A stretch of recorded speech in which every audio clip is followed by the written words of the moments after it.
Hi there. Welcome to Movie with my Yan Li. I tell a story, you see a world. This man who ran a small shop was named Tian Wenjun. I'll call him Tian here. He was not making much money, but he was satisfied that his 5-year-old son was living with him after divorce. His ex-wife Lu Xiaojuan, I'll call him Lu here. She came every weekend to take Peng Peng to be with her. Towards the end of one weekend, Lu took Peng Peng back to Tian while he was next door helping his friend watch in the internet cafe for a while. Soon afterwards, kids from the neighborhood came to ask Peng Peng to go play with them. Not till Tian was able to make a decision. A few rascals began fighting in the cafe. Tian tried to stop them from fighting and was not paying much attention to the kids. The camera tells us it was 4:30 p.m. Then the kids left the cafe and started playing outside. Peng Peng saw his mom in a car. He took off to chase the car, but Lu didn't see him. The distance between the little boy and the 4 wheels became further and further. As the traffic on the road became dense, the atmosphere grew tense. It was almost for sure that the little boy was not going to be able to avoid the tragedy. A stranger stole him. Peng Peng would usually get back before dark. But this time, he was still not back when it was very dark. Tian went to ask the kids. The kids told him, Peng Peng left him earlier this afternoon. Tian became anxious, and then he thought, maybe Lu took him. She didn't. A bolt from the blue, their son was lost within just a few hours. Tian called the police at once, but was told that the case cannot be filed within 24 hours after the person was missing. He asked his friends to rush to the train station to search. It was an impossible mission. The massive train station was full of people. He looked everywhere, but Peng Peng was not found. The train was leaving in a few minutes. He searched through the window row by row. Meanwhile, Peng Peng was carried aboard by a human trafficker. The fortune fooled them. At the conductor's whistle, the train slowly took off. In the monitoring room, the police found the footage in which Peng Peng was taken away by a stranger. The fact that the human trafficker got to the train station later than Tian was disturbing. They might have passed by each other. The clue ended there. The camera took us to a few months later. Tian had already started his journey searching for his son. He updated his vlog online every day. He sent flyers on the streets. He got a lot of phone calls. They all came for his money. Camera took us to a year later, 2010, fall. Sometimes, Tian could almost see Peng Peng on the way back home. He missed him so much. He was still searching online every day. He had traveled to a lot of places to look for his son. This time, he came to a province called Hebei. It was far away from home. He went with a lot of money and a knife. After too much scam, he learned to protect himself. As he walked out from the train station, he saw a little boy's back. He was careful this time. He learned not to get too close. As soon as the boy turned around, Tian ran away as fast as he could. Unfortunately, and as expected. It was just another scam. A few big fellows started to run after him. He begged, he threatened, but the wolves won't let go the lamb in their mouth.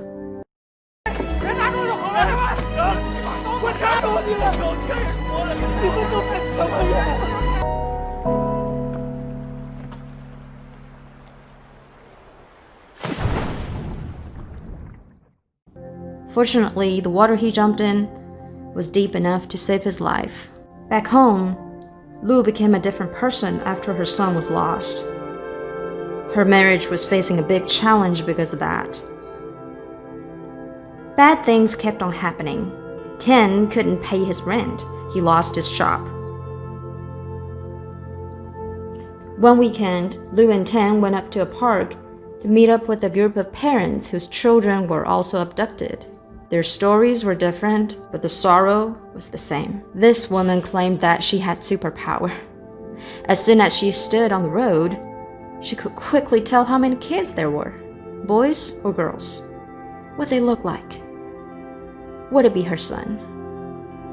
People call her crazy. She didn't care. This was the only way to tell the world she was not giving up. This group was organized by a rich businessman called Han. His son was abducted a few years ago. He strongly believed everyone would eventually find their own children, and parents should not have another kid before they find their lost one. A group of human traffickers were caught in city Chaohai. Han took all the parents to give it a shot. Everyone went with hope. They talked and laughed. In the end, it was quiet. The fear of facing the cruel reality tomorrow haunted them again. Maybe they felt guilty for laughing just now. Han was always positive in the team, but this time his face was full of sadness. He didn't understand. He lived in the most expensive house with the best security. But it happened at the supermarket. He turned around. Within a few seconds, his son was gone. The next day, they went to the police station to show all the kids' photos to the traffickers.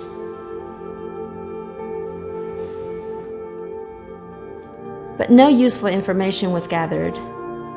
One of them did tell Tian something she heard from others. Peng Peng was too loud on the train, so they put him in a sack. He died in there.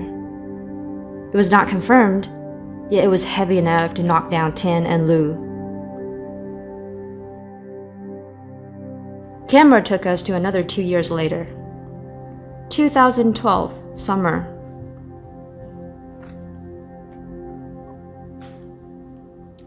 Tian did not give up. Tian did not give up. He started a snack stand in front of a school to collect money. As he was working, he received a message from a package delivery guy in province Anhui. The text said he went to the countryside to deliver packages and saw a boy who looked very much like Peng Peng from online. They immediately took off to meet up with him. Tian promised to pay all the bounty as soon as he confirms the boy's identity. But the guy rejected him. He was not here for the money. Human hearts are so different. Everyone followed the dress and came to a shabby old house. From far away, a little boy appeared feeding the geese.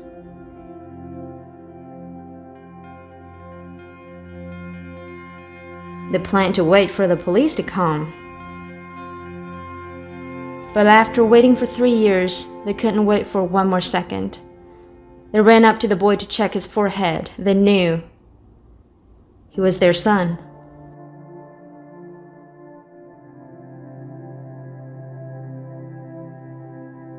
Right then, a woman walked out from the house and saw this. Tian took his son and rushed off.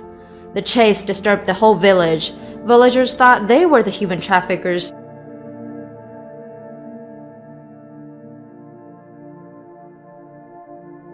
They surrounded them. They were about to beat him. Fortunately, the police came on time and stopped that. At the police station, the village woman was questioned. It was easy to imagine an evil and fierce-looking trafficker, but the story from her side was emotional. This woman, who Peng Peng called Mama, was Li Hongqing. I'll call her Hong here. Hong was sad that Peng Peng was going to be taken away. 3 years ago, her husband took a little boy home and told her that the boy was his son, was another woman. She knew she didn't have any reason to reject this boy, for she couldn't get pregnant. Her husband passed away a year ago. She treated the boy as her own. She didn't realize that her husband was a trafficker till the police showed her a picture.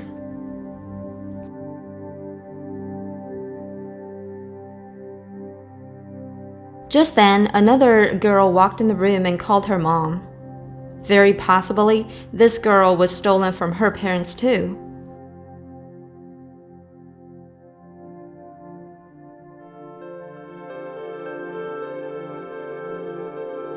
Hong knew the police would take both of the kids away. She lost control. She grabbed her daughter and tried to escape. In the other room, Peng Peng was worried about his mom and sister. He couldn't remember anything about his previous home. With a mouthful of dialect, he asked the police to catch the bad guys, which were his real parents. The sadness soon swallowed the joy.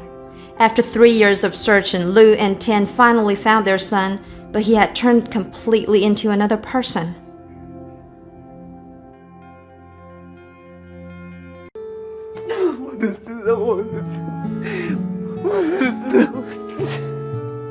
Another half year went by. Hong was set free after being sentenced for obstruction of official duties. Her daughter was sent to Shenzhen welfare home for her DNA couldn't match any DNA database. Hong traveled a long way to Shenzhen hoping to take her daughter home. But the dean didn't care for this criminal. He rejected her request to meet up with Jifang. Jifang missed her mom so much that she couldn't get along with other kids. Suddenly, she heard a noise from the window. She turned around, it was Mom.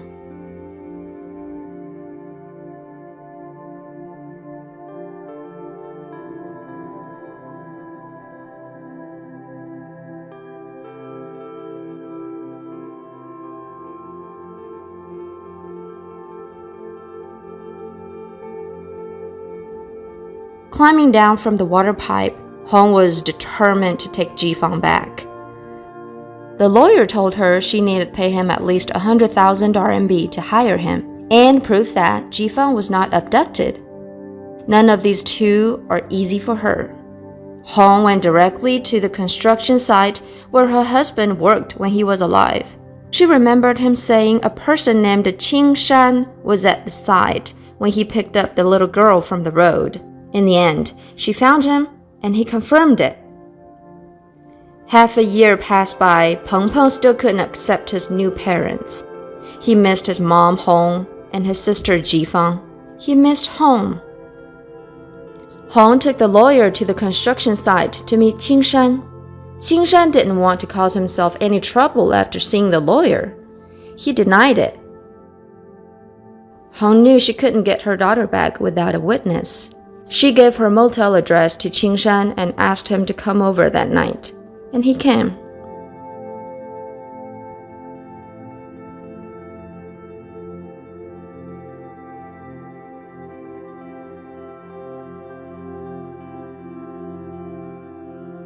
One day, Lu took Peng Peng to visit Jifang. The two kids ran into each other's arms.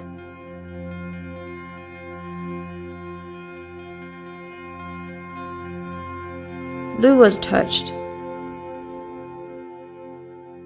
She told Peng Peng she decided to adopt Jifang. For the first time in 3.5 years, Peng Peng held Lu's hand.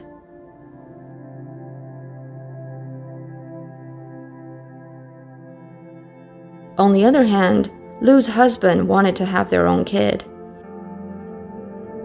He insisted on a divorce if Lu had to adopt.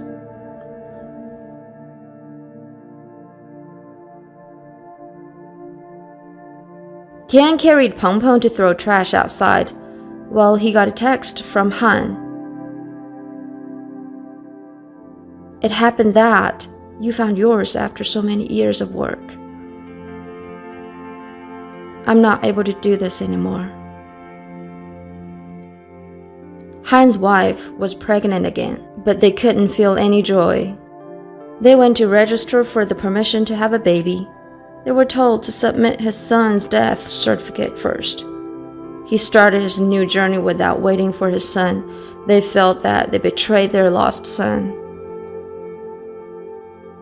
Hong was told she was pregnant again at the hospital. She realized her ex-husband had been lying to her the whole time. She could get pregnant.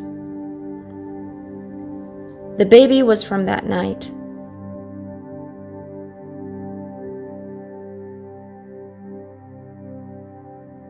She wouldn't be able to adopt when she had her own kid. The movie ended as Hong trembling in tears and Jifang waiting for her mom.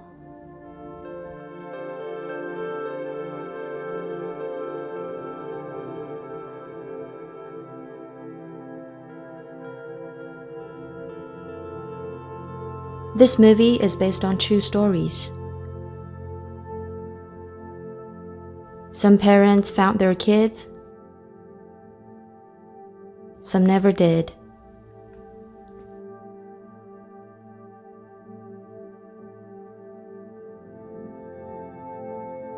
The businessman in reality had been searching for his son for 13 years. He asked the movie director to put his real phone number in the movie. So if anyone went to see the movie, could contact him knowing any information about his lost son. There are 10 million roads away from home, and only one way home. I tell a story, you see a world. Thank you for watching Movie with my Yan Li. I'll see you next time.